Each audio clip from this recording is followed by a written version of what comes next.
Jacksonville remains one of the weakest apartment markets in the country, but we did start to see some bright spots emerging in the first half of 2012.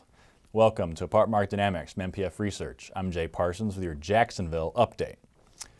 Overall, Jacksonville apartment market fundamentals still look pretty ugly. It ranks among the nation's worst for occupancy, is still recording rent growth below the national average, and concession usage remains pretty high as operators do all they can to try to lure residents into empty apartments. Let's start off with the occupancy story. You could see that occupancy rates are trending upward, but not at a fast pace. Occupancy in Jacksonville bottomed out in fourth quarter 2009 at just 86.4%. Much bigger hit here than we saw in pretty much any other spot in the country. And now the market is at 91.3%. So that is an improvement, but still a very weak rate. And this list will show you the 5 worst occupancy rates among the nation's core 100 metros. And you can see Jacksonville, second worst in the country, ahead of only Mobile.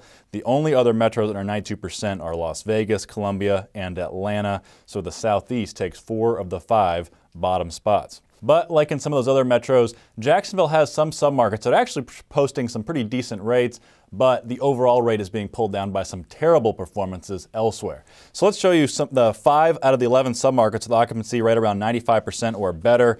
And there's a common denominator here. All of these are located on the southern end of the metro: Mandarin, St. Augustine, Bay Meadows, Jacksonville Beaches, and the Orange Park Clay County area.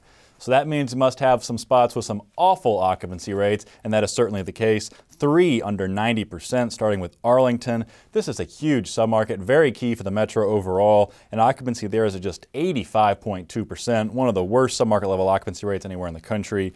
2 more just below 90%, San Marcos, San Jose, and Northside. Then there's the West Side submarket at just 90.4%. Upper South Side at 91.4%, and Central Jacksonville at 92.4%. So Jacksonville is very much of a bifurcated market, as you can see. And when you look at those submarkets, these are all areas that are generally more established neighborhoods with lots of older, more affordable apartments. And that's a theme we've seen across the South, where these older bottom-tier apartments have done worse than the top tier. But elsewhere in the South, we've really seen demand really shift toward those bottom-tier apartments, and that just hasn't happened yet in the Jacksonville metro area. And there's a couple reasons for that. Number one, there's lots and lots of distressed single-family housing out there, and that is ending up in the rental housing pool, and that's competing for a pretty small pool of renters.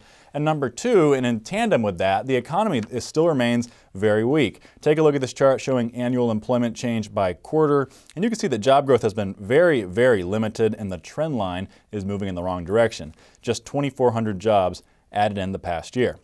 So let's wrap it up for you by giving you the rent story. We didn't touch on that earlier. The numbers aren't bad, but they do come in below the U.S. average. Rents up 1.1% in Q2 and up 3.1% year over year. And for the most part, rent growth was moderate across the board, even where occupancy rates were pretty strong. And going forward, look for the recovery to continue at a frustrating pace.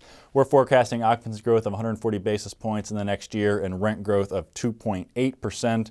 And with a hyperactive shadow market and an economy giving very stagnant economic growth, it's just going to be tough for this one to do much better than that. And that wraps up for Jacksonville. So until next time, for Apartment Market Dynamics and MPF Research, I'm Jay Parsons. Thank you for watching.